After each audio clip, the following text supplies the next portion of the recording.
It's week 2 of the college football season, and the ACC is down to one legitimate playoff contender. Welcome to the college football week 2 preview with myself, Joe Tansey, Ryan Beef Coyle, Mark Henry Jr.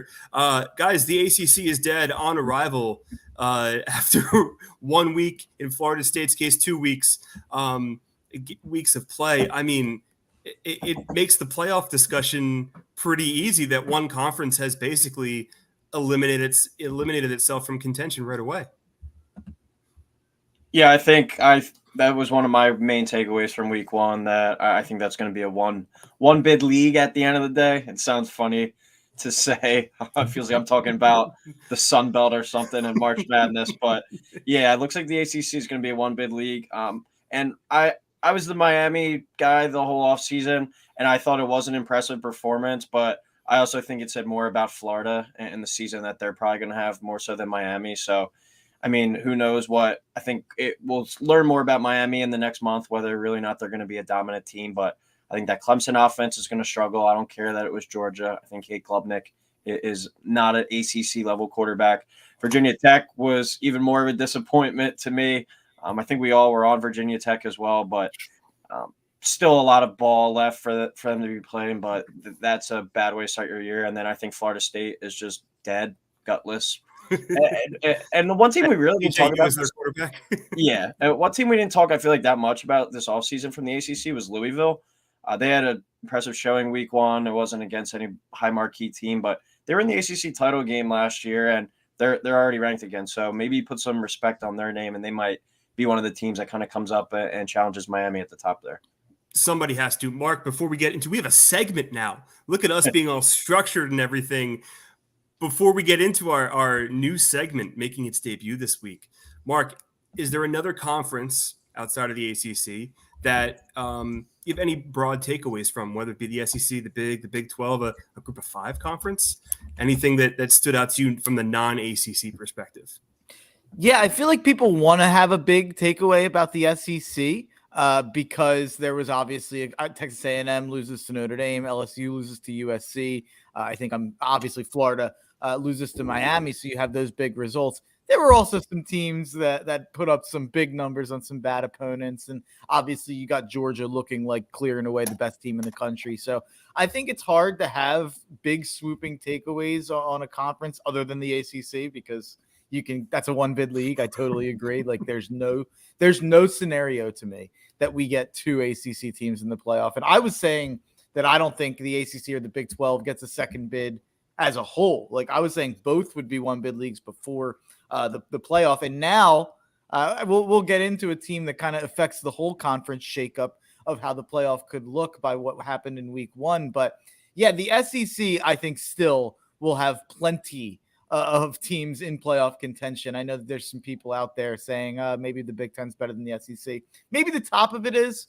I think the middle of the SEC will still be a lot better than the middle of the Big 10. So we don't have a sounder for this, but if we did, we'd sound the trumpets, the reggaeton, steel drums, whatever it may be. We have a segment. We are structured here on the College Football Show. We don't need Sean Brace. We have structure. Some would argue Sean Brace brings less structure to a show. Stock up, stock down for 2 things. The college football playoff, now expanded to 12 teams, so we can do this every week and not be redundant about the top 4. And the Heisman Trophy, because I feel like at least going into the season, there you could cast a pretty wide net of who could be in contention for the Heisman Trophy. Mark, I will start with you, and we'll start with the playoff. Stock up, stock down. I have a pretty good feeling who your stock up is going to be. Yeah, it's got to be Notre Dame, and that's just objective. You look at the schedule. Thankfully, the last couple years, they've had Ohio States and Georgia's and Clemson's when Clemson was good on the schedule. It doesn't look like that this year. Florida State was supposed to be one of their bigger games. They don't necessarily look like that's going to be such a tough game in South Bend. So their biggest game of the year were their first and last games on the road at Texas A&M and now on the road at USC in November. You look in between. Yeah, I mean, Beef mentioned Louisville, who's on the schedule as well. I believe that game's at Notre Dame. So probably not as tough as it was last year in Louisville. And I think Notre Dame's a little better than they were last year. But don't take my word for it. After that win, I think before the year started, they were minus 140 to make the playoff. I think they were being given somewhere between a 55 to 60% chance. They are now at minus 300 on DraftKings to make the playoff right now. So that gives you a pretty good idea. Every analyst said they'll be favored in every game, and that pretty much shows whether or not they know what odds are, but they are kind of true with what's going to happen. And I guess that shifts a lot of pressure. Beef, your stock up for the college football playoff is USC Trojans. I was on here last week saying that I think that they could be 1-3 by the time September ends. And while I'm not fully bought in, I do think LSU is a team that I think is going to be closer to an 8-win squad than a playoff team. But just like the willingness to tackle and the overall defensive position, I think we talked a lot about Lynn coming over from UCLA, and the defense certainly looked improved, looked the part. One of the stats I heard from the offseason was last year in the bowl game against Louisville, they only missed 6 tackles when he was helping work with the team leading up to the game. That was the fewest tackles they missed all year. And so you saw the clear improvement there. I do think, though, as the year goes on, that's something to monitor, because that was something that just got worse and worse under Lincoln as time has gone on. Because I think at the end of the day, tackling is a willingness thing. It's kind of a mindset. And, you get a dinged up shoulder 6 games into the year. Are you going to be tackling like you are in week 1? But if they do, they have the talent. Lincoln Riley offenses are always going to be able to move the ball. Miller Moss looked like a really composed quarterback. They're up to plus 320 now to make the playoff. I'm not fully bought in. I think it's going to be a tough adjustment still fully in the Big Ten, but it was an eye-opening performance for sure, and one that I would like to say is trending in the point of me being wrong on them for this year. Mark, you're a wrestling guy, so I need you to catch on to this pretty quick and add to this, because I thought of this earlier today about my stock up, and I hope you catch on, because if not, this would be a really awkward stock up. My stock up is the defense playing. Drew Aller has an arm, big play throwing, running back duo, playoff contender, potential Big Ten championship. Mark, where are my woos here? I didn't get what you were doing. I get it a little bit more now. I was trying to Ric Flair here. Can I get a Ric Flair? Yeah. I was trying to get some woos here, but I'm with you now. Penn State, stock up. It's a first week for the segment. We got a lot of work to do. We're in 3 different spots. Thought you'd catch on. Penn State, stock up. I mean, you could make a case they were the second best team in week 1 pretty easily, right? You have a team in Georgia who's the clear number 1. But if you were doing it based on solely power rankings, right? The Penn State Nittany Lions, I would put it number 2. The defense, we knew it is usually the rock, right? Abdul Carter, yet another one of the through the pipeline in the front 7. The fact that Allen and Singleton came back, I think would be potentially huge.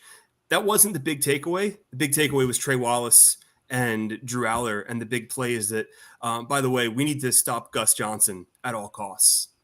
I don't know if you guys watched the game. I did. Andy Kotelnicki, the new offensive coordinator, I guess has some sort of like hockey past, and Gus Johnson started calling him the big Zamboni and would not stop. And nobody on Twitter knew they were talking about the offensive coordinator. They thought they were talking about like Nick Singleton or Katron Allen. No, they were talking about the OC. I love Gus Johnson, but he must be stopped. He needs to retire from nicknames. It's done. The Maserati Marv nonsense was just insane. Everybody hated. Like it's cool if you do it once. It's cool if you have it once for a big game, but the nicknames have to stop, Gus. Just call the game, bring the excitement. You're very good at what you do. I don't need nicknames. I don't need to hear the nicknames 10 times over, especially about the offensive coordinator. But I do think the offensive coordinator at Penn State, Kotelnicki, they brought him from Kansas, does bring a lot to that offense. And if Drew Aller can throw the deep ball consistently, that's a dangerous team. One that, it's still James Franklin, so we're not going to say can contend for the Big Ten title yet. But if they can find a way to put it together against top 10 teams, it looks good. At least on paper, looks pretty good in week 1. But that's what James Franklin teams do, though. So it's going to be interesting to see what happens with this new offense against higher ranked teams. And the Penn State thing is similar to the Notre Dame thing. I was making the case you could argue that was their second toughest game of the year going into the year. Now you look at it, USC looks like a tougher game down the road than West Virginia was, and maybe West Virginia was a total fraud. But I think Penn State. I was going into the year saying they were the fourth best team in the country. With how Oregon looked, I think you can make a case that they're third. I still wouldn't put them above Ohio State, but like earlier with Notre Dame, the schedule there out is not that daunting. I mean, you assume maybe they lose to Ohio State, although that game is in Happy Valley. So maybe that's not stopped James Franklin from losing that game before. Of course. That's why I'm saying let's assume they lose it. Other than that, they're favored in every other game going forward this year, unless USC is even more than we think they are after an impressive week 1 win. I'd assume Penn State's still favored in that game. So I think you're looking good if you're a Penn State fan out there. I will start the stock down because you mentioned the team that I had just put my stock down. The Oregon Ducks. It takes a lot for you to win. Look, all I'll say is this in the context of this. It takes a lot for a team that's ranked top 3 preseason to win and drop multiple spots in the AP poll the next week. It was kind of jarring. Now, I know Notre Dame won, and I know Ole Miss won in the way they did against Furman, so it's understandable within the context of the top 7. But to still drop 4 spots in the AP top 25, that's pretty jarring. People had the attention on that Idaho-Oregon game. I know Sean Brace did. He was texting us about, I think he was on Idaho's side. Look, is Oregon going to get it together? Most likely, yes. Is Boise State going to give them a scare this week? Most likely, yes. Ooh, okay. I mean, look, that could change, but it sounds like from week 1, Boise State coming in with a lot of momentum. Oregon hasn't hit the full gas yet. Look, they're still going to be a very good team. That needs to be driven home. But in the context of week 1, dropping 4 spots in the AP top 25, and on top of that, your Big Ten rivals, it sounds really weird saying that, but USC and Penn State had much better weekends than you. And if we're shuffling the pack here 1 through 5 in the Big Ten, I mean, you can power rank Oregon maybe as low as 5, depending on what your thoughts are on Michigan after week 1. Still early, but I have to say right now it's stock down because it was not an impressive performance, especially compared to everybody else. Beef, who is your stock down in the context of the college football playoff? I'll go with Texas A&M. I did something right before this, like 10 things I learned from week 1. And one of those 10 things was Notre Dame has guts. I mean, that was an insane environment that they walked into. That was my big reason why I thought A&M would win that game. I thought it was a bad week 1 spot for Notre Dame, flat out. I also only thought this A&M team was like an 8-4 type team. Wegman didn't really look the part. And maybe at the end of the day, that says more about how good the Notre Dame defense is going to be this season. But to lose that game at home, I mean, the social media gets overblown sometimes, but the TikToks, Instagram, Reels, Twitter videos of how insane that environment looked. And for you to drop that game, that's inexcusable in my opinion. You're home favorite in that one. You should be able to come away with a victory in that game. So I think the stock down for sure for them. That defense is going to be strong. That defense is going to be tough, but to be one of these top teams in the SEC, you're going to have to be able to score with Ole Miss, Georgia, Texas, and Alabama at the end of the day. And I don't think A&M has the pieces to do that. Mark, who's your stock down in the college football playoff? I feel like we kind of touched on it going in because my stock down was just going to be the ACC. There's a 0% chance. You look at Clemson, they're donezo. Virginia Tech, donezo. NC State didn't look great in week 1, and now you got Tennessee coming to town. There's just not a lot to love. Maybe Louisville, if they got a nice win against Notre Dame, and then maybe only lost 1 or 2 games in the ACC, maybe they could get involved. And I think Miami looks like just the clear favorite. I think they're going to run through the conference, and I'll just kind of highlight kind of what we were talking about with A&M and SEC teams as opposed to a team like Miami and Notre Dame and Penn State. I think these SEC teams, the fact that they lost these games, it pretty much ends their season. I know everyone's doing like I kind of hate how college football, it doesn't end your season if you lose in week 1 now. These SEC teams, go look at their schedules and tell me they're bouncing back from this and only going to lose 1 more the rest of the year. LSU, Texas A&M, Florida, well, definitely, no one's saying Florida is, but even LSU and Texas A&M are not bouncing back from this and having better than, I think, 9-win seasons at best. I think they're out of the playoffs. And maybe that sounds crazy to some, but SEC schedules are different than these other schedules we're talking about. And you mentioned Oregon. You have a 5-week, they basically have a 5-week runway to just be fine for Ohio State. I think they're going to be 5-0. You've got Boise, UCLA, Michigan State, Oregon State. I don't think any of those teams are actually going to beat them. I know that maybe that sounds crazy because Idaho gave them a scare. They just have to figure out what they are by the time they have Ohio State in town, I think. So let's switch over to our stock up, stock down for the Heisman. Odds are a little congested over at DraftKings Sportsbook after week 1. Dylan Gabriel from Oregon is the favorite at plus 800. Jackson Dart, huge week for Ole Miss, albeit against Furman, at plus 850. Carson Beck plus 900. Cam Ward plus 950. Then we have Jalen Milroe at plus 1100. And Nico, I can't. I'm frozen on the last name. Iamaleava. There we go. I was a little scared and tentative to say it. Plus 1,200. I'll start with you, Beef. Who is your stock up in the Heisman race after week 1? I'll go one of the tickets I'm holding at 22-1. Now he's plus 850. Cam Ward, the U. It's always going to come back to the U for me this year, I think. But that performance go into the swamp, that was one of the more, I think, pressure-packed kind of week 1 games for both programs, both coaching staffs. And Cam Ward goes in there and delivers some magic. And I think really kind of puts himself out in center stage for this college football season, because how many people really were staying up watching Wazoo play, or even watched him once at Incarnate Word a few years back. He's here now. He's here in the ACC.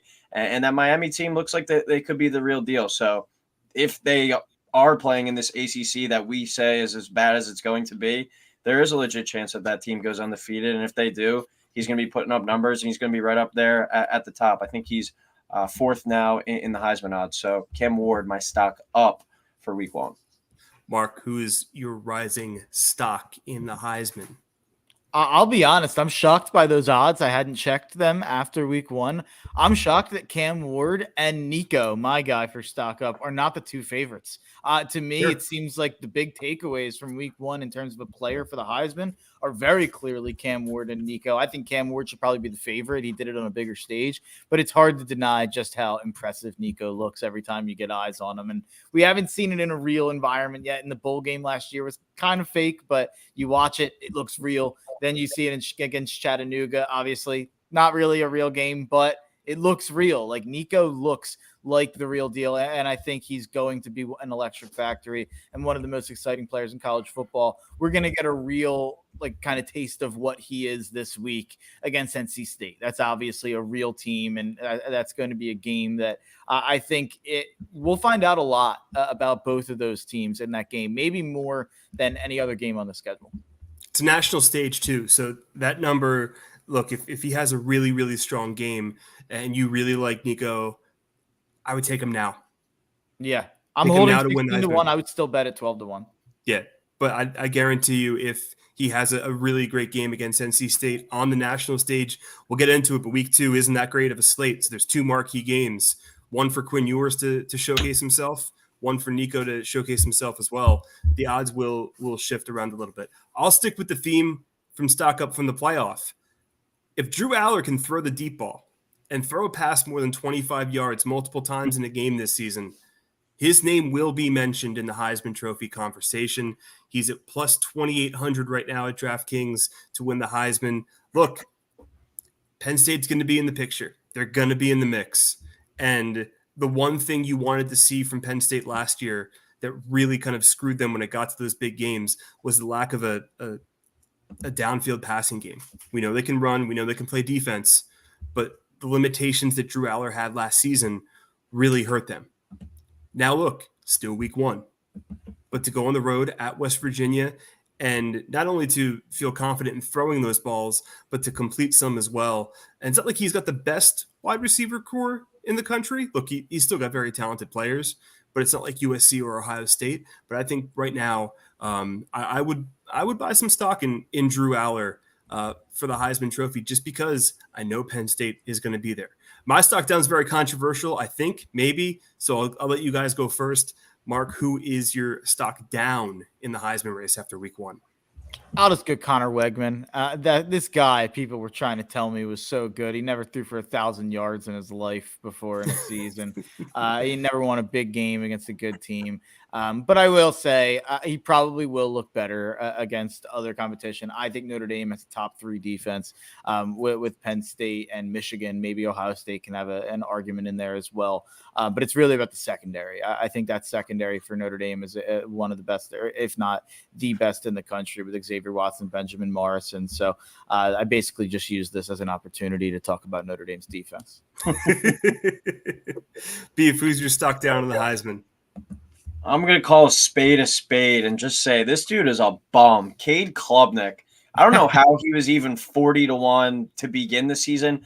After that game against Georgia, he's already down to 120-1, like 18 of 29, 4.7 yards per attempt. I mean, Cade Klubnik, you get ready to learn transfer portal, buddy, because you're headed to Toledo next fall, I think. I mean, the number 2 recruit in his class, like, you're not that guy, pal. Trust me. Like, I think it's over for Cade Klubnik. He also looks like DJ in terms of kind of just a broken player. And just a guy that's never going to live up to the stars next to his name. So, Cade Klubnik, take a hike, stock down for sure. My stock down, if you have a Shedeur Sanders Heisman ticket, go burn it. He's not winning the Heisman. Colorado's not that good. And even if Colorado is good, Travis Hunter is by far the best player, not only on that team, but potentially in the entire country. And we saw that on display on Thursday night. There is no way on God's green earth, if Colorado has a successful season, that Shedeur Sanders is going to be a better pick for the Heisman than Travis Hunter. It's just not happening. It's just not. Don't invest in Shedeur Sanders. If you're going to invest in a Colorado player to win the Heisman, it's Travis Hunter. Hell, he has even better odds right now than Shedeur Sanders at plus 2,500. Shedeur's at plus 2,200. Not saying Shedeur's a bad player, but when you look at the impact on that team, Travis Hunter's out there 2 ways. First of all, he's making incredible catches. He made the catch of the season already in week 1. And look, Travis Hunter is the one that's bailing out Shedeur Sanders. I mean, look, the pocket presence, not great. Colorado could have lost that game if a few things don't go their way. They're probably going to lose to Nebraska. Colorado probably won't even be in the Heisman Trophy discussion come November. But if there's one guy on Colorado, it's going to be Travis Hunter. It's not Shedeur Sanders. Cash out, burn your tickets, whatever. He ain't winning the Heisman.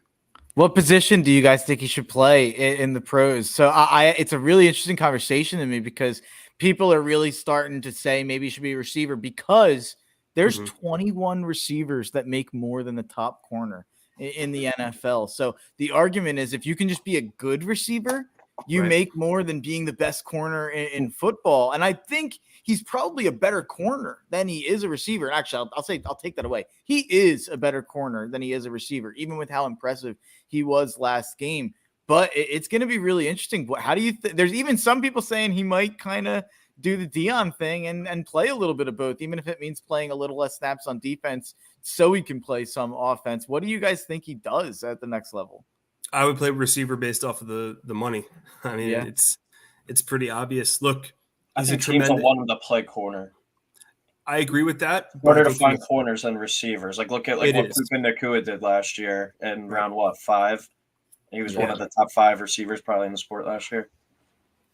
Right, and look, to me, I think from a selfish decision, I'd tell him to play receiver because he'll make a lot of money in the NFL regardless of where he plays if he keeps this up. I mean, he's a top 5 draft pick based on talent alone. You know, look, the size not so great, but that's the weird thing, right? But on pure talent alone, he's one of the top 5 players in college football, and it's not even close.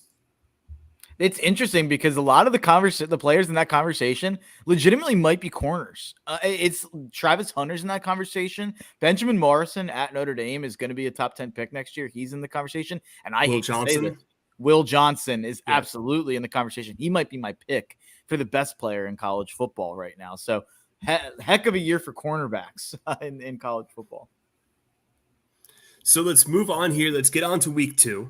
Now, look, week 2 is traditionally not so great on the schedule. Week 1 is usually where all the headline makers are. So week 2, not as great as week 1. Texas and Michigan is the marquee game. I think they said all of the major pregame shows are headed up to Ann Arbor this weekend, and I don't blame them.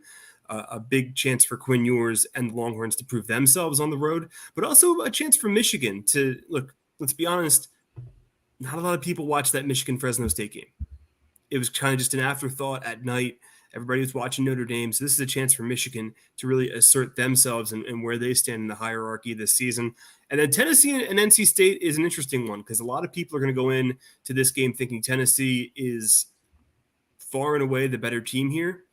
NC State, look, fair or unfair, has the ACC stink on them now because of just how bad the ACC performed in week 1.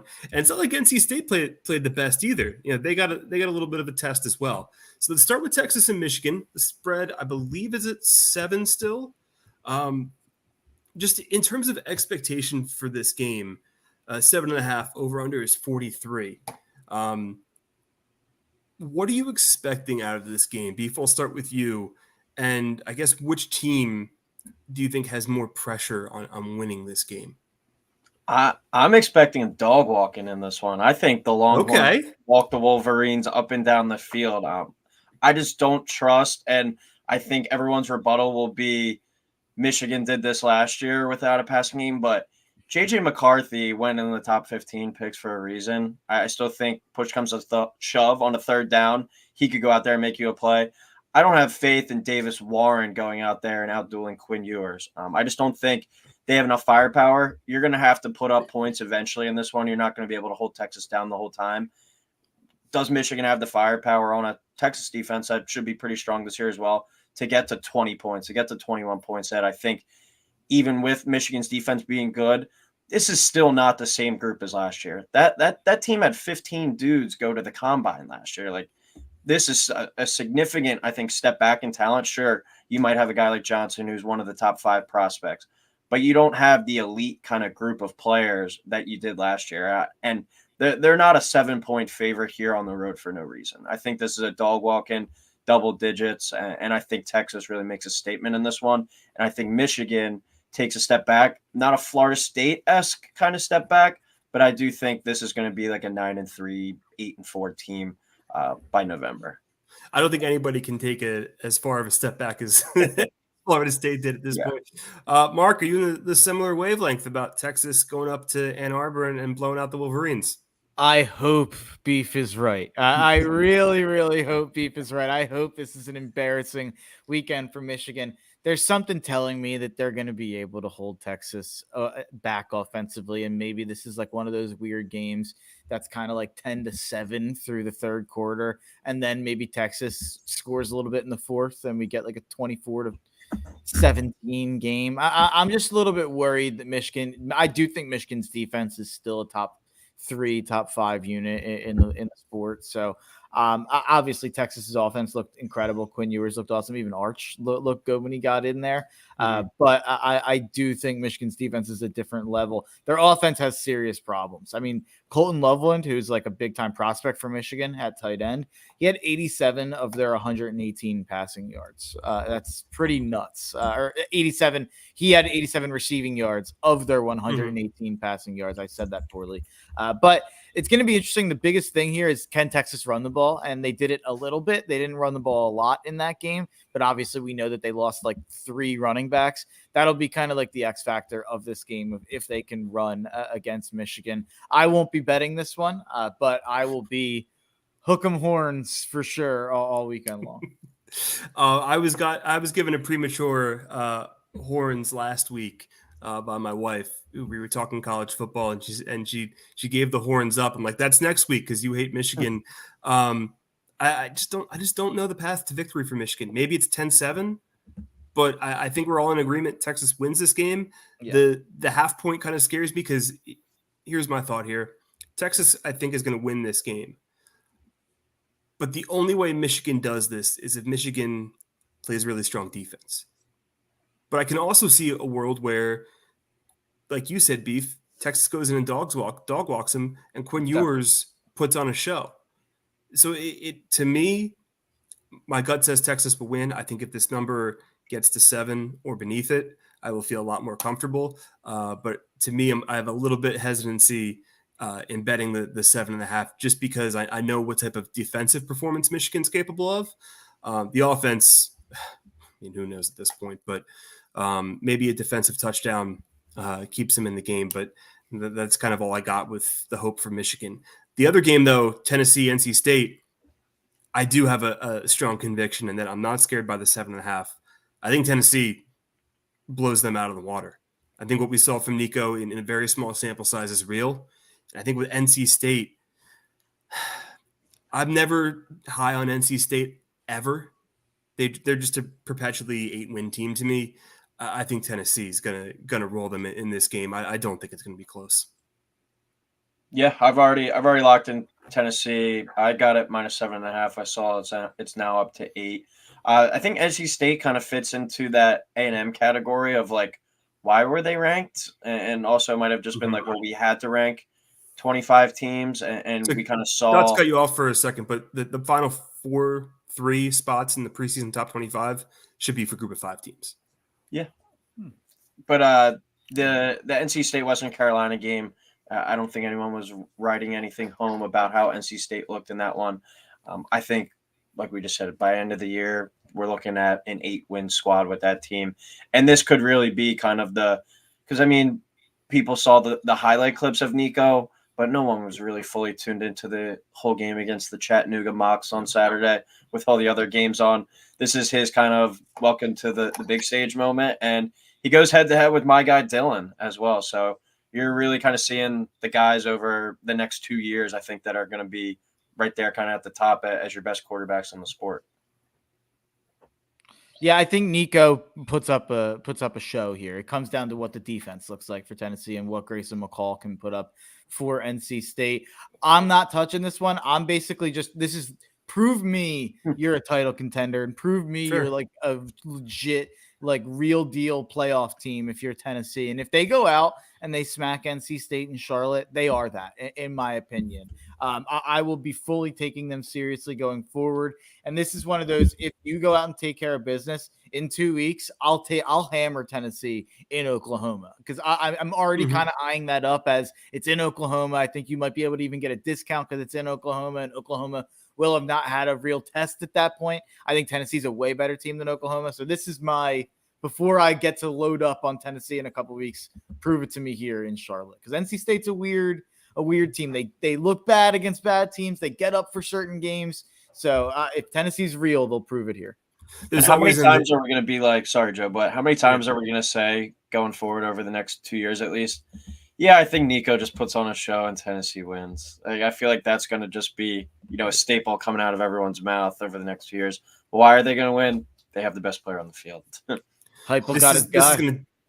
This is going to date myself, but NC State was always the plucky, well, Chuck Amato will beat Bobby Bowden once every 5 years. And that's kind of just what they are. They're plucky. They'll get to a bowl game. They'll play in like the Meineke Car Care Bowl in Charlotte. Like that's kind of just what their ceiling is. And every once in a while they'll get to 9-10 wins. And look, even if they lose to Tennessee, with the way the ACC has just been blown wide open, Florida State stinks. Clemson, I still think Clemson will be okay because of the level of competitiveness in the ACC. But they're not elite. And look, Mario Cristobal is still good for 1 or 2 clunkers each year. So look, it's very possible that NC State, we look back on this game and it doesn't really matter, for their perspective in the ACC. I think in November, they could still be there. Louisville could still be there. Hell, I mean, Boston College might be in the mix. Georgia Tech might be there. I feel like the ACC is going to be very wide open. And that's NC State's fight. The NC State's fight is not against Tennessee.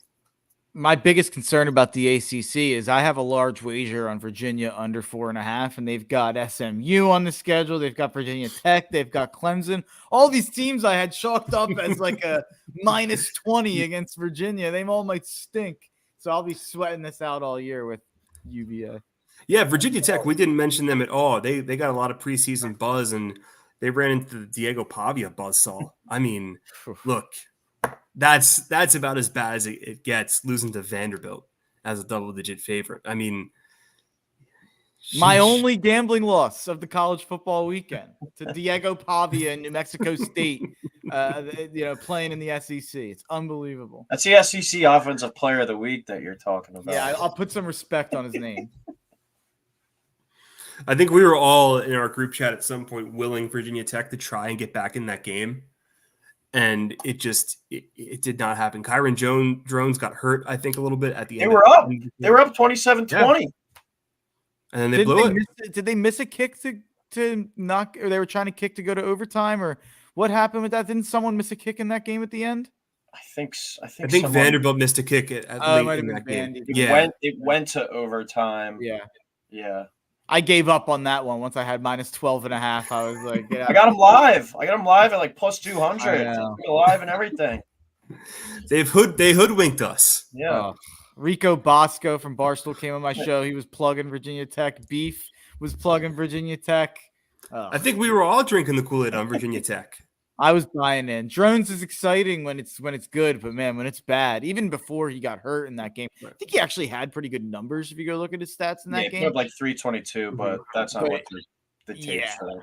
There were long stretches where it felt like he couldn't get anything going. Couldn't do a single thing.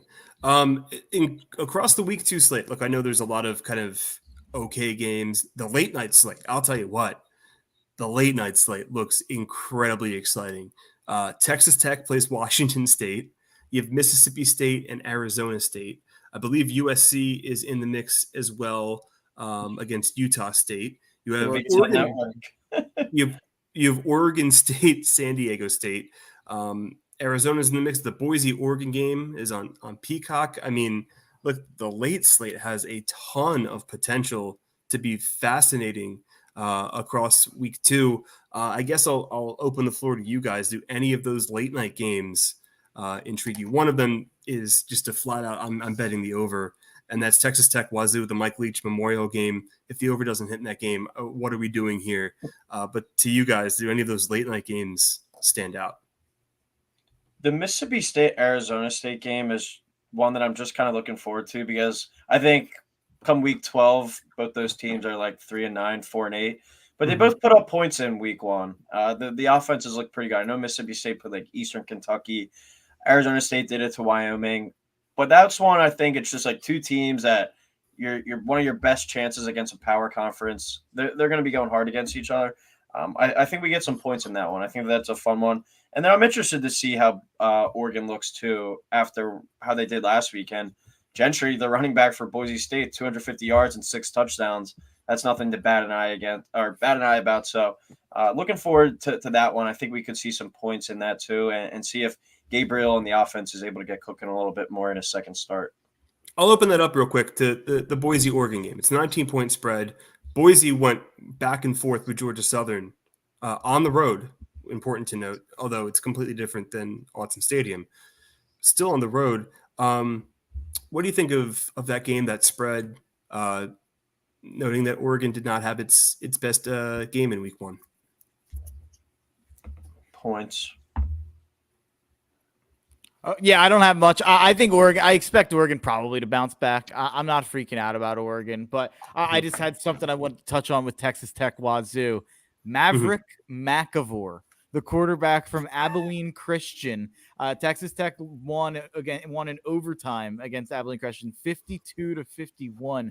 Maverick McAvoy was the quarterback. He had 506 yards against the Texas Tech defense, which apparently has defenses or has injuries all over the defense. So a lot of guys won't be back they had injuries before that game, and a lot of guys got hurt in that game that won't be back for this game. And then Washington State also gave up 30 to Prairie State or Portland State rather. So Prairie State's a college basketball team, but they gave up 30 to Portland State last week. I think you're right on with that over. I actually think it should be in like the 70s, to be honest. So both offenses put up 70 and 52. So I want that game to be in the 70s just to honor Mike Leach properly. Like if a Texas Tech Wazoo game ends up being a snoozer, I mean, what's the point? What's the point of a late night game? It's not Pac-12 after dark anymore. It's whatever. Well, it is actually, but it's Tupac. yeah. We didn't talk about what's going to be the most watched game of the week, though. Georgia Tech, Syracuse. No, Colorado, Nebraska is going to be the number one game of the Oh, week. I thought you were joking around. No, Colorado, Nebraska is going to be the most watched game. It's the It biggest is. story in college football in terms of Deion said he's made it personal again. And I think that's a bad decision because I think that he might not want to take this result personally because I think Nebraska is going to put a beat down. I think Raiola is going to have a huge day on that defense. I've been on record. I think Nebraska is going to be 7-0 when they go to play Ohio State. So let's go Big Red. I think they're going to lay it on them. I wish the number was a little lower. It's going to be such a squares versus sharps kind of situation. And I generally don't love being on the side of every sharp in America because I feel like it doesn't always go how we think it's going to go. But man, it's hard for me to envision any way Colorado's defense is stopping Nebraska. I would actually take the under in that game. Okay. The under 59. Look, Colorado, the North Dakota State game barely got over. That game came to a screeching halt in the second half. I think there's going to be more turnovers with Shedeur Sanders. The pocket presence needs some work. Look, he's got incredible playmakers to bail him out, but they'll bail you out against North Dakota State. Can they bail you out against Nebraska? A much better defense with more Division I talent. I think it's going to be an interesting matchup to see how he stacks up against a Huskers defense that's going to come full bore at him from the start. And inside Memorial Stadium, it's going to be interesting to see how Colorado just handles that entire environment. But I think that the under is the play in the game. I like Nebraska as well, but I think there's going to be some situations where Shedeur Sanders is uncomfortable. And look, Raiola is still a work in progress. It's only his second college game. There are going to be mistakes as well. I don't expect a perfect performance from him either. Yeah, when you look at Nebraska's defense, they held in their last 7 games last season, they held their opponent to 20 or less in 6 of them. Like, this is a really good defensive unit that just got better as last year went on. And I think the speed was the biggest thing for Colorado the other night. Those guys can fly on the perimeter, but you're also playing against an FCS opponent. Right. This Nebraska defense is legit. I'm more on the side of Mark that I think Nebraska rolls them at home. Last week was kind of like the preseason game against UTEP, but this is your first kind of big boy, all eyes are on you game that really could be kind of the, Nebraska is going to be a player this year and have a legit shot to make some noise in the Big Ten. We should do a rapid fire thing at the end of the week where we just say what our favorite bet is right now going into the weekend. Because right now I'm on Kansas -5 at Illinois. I just think Luke Altmaier stinks. I've been fading Illinois since last year. I'm all over. I know that line's going down. People are betting Illinois. I'm all aboard the Kansas running game. I think Jalen Daniels, whether he's a perfect passer or not, when he's out there, Devin Neal and Highshaw average like 6-7 yards a carry. So I just think they're going to run all over him. Well, you jumped the gun because I'm going to get some rapid fire thoughts on the way out for both of you guys. Just on a few games. I know our cards aren't completely finalized yet. We'll tweet them out during the week, but there's a few half interesting games that people will at least have some eyes on, or our conference games in the Power Four that I want to get a quick 30-second thought on a handful of games, kind of like the end of game day with picks, but you don't have to give a pick out. Arkansas, Oklahoma State. Does Arkansas stand any bit of a chance? The spread 7.5. They looked really good, but that was against Central Arkansas.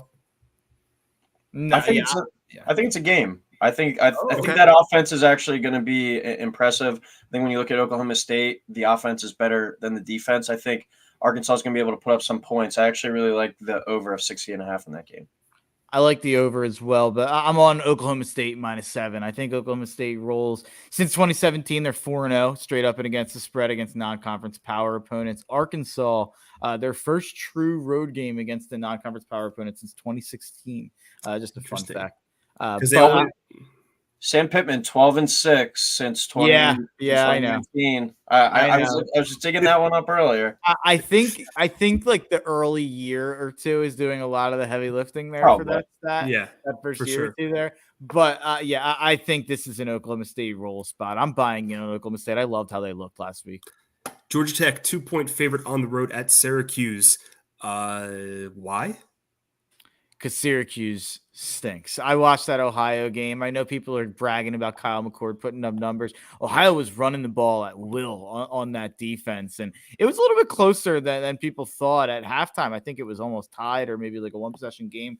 It was a closer game than you'd think looking at the box score. So I'm on Georgia Tech in that game, and it's not me backing Georgia Tech, and kind of scares me because I think a lot of people will be on Georgia Tech winning that primetime game against Florida State. But this is a fade of Syracuse. I announced on my show I'll be fading Syracuse the whole year, and I cashed my first bet. Ohio covered against Syracuse, so we're going back to the well. I need you to bring some props next time. We can bring like an orange and be like, "Sorry, Otto," and just like smash them on the floor. I'm out. What's the Brian Kelly thing? I'll smash. Iowa State. The over/under is 35. A tradition like any other here. Does this game go over or does it stay under?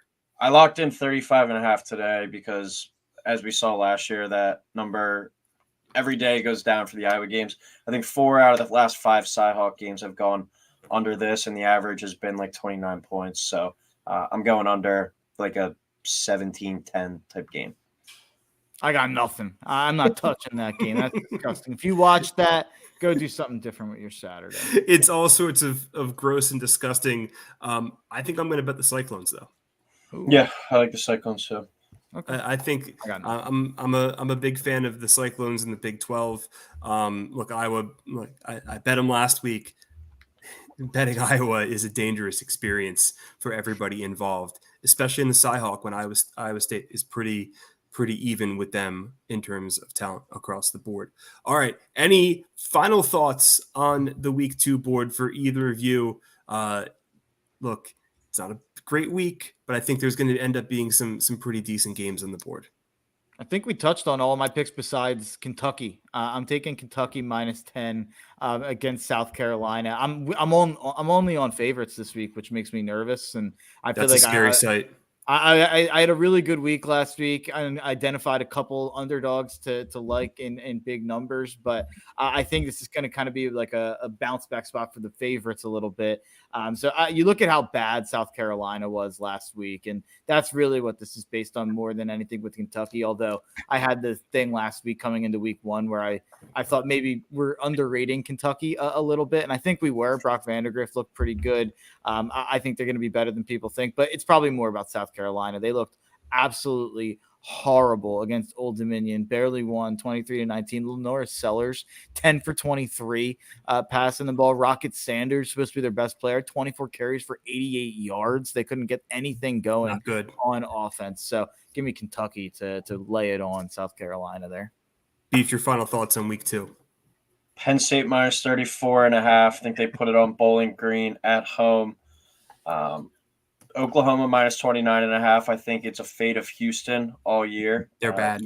Yeah, and I know they were playing Temple last week, but the Oklahoma defense I think is going to be improved. And then I'm looking at USC team total over. I didn't see official number yet, but Utah State at home, I think they land on them in that one. And Texas -7, the dog walk of the week. The dog walk of the week. I love it. For Mark Henry Jr., Ryan Coyle, I am Joe Tansey. Check back every Tuesday night here at 8 o'clock on the Gambler Socials. We will have a weekly preview for you every week, and hopefully come back with more winning bets after week 2.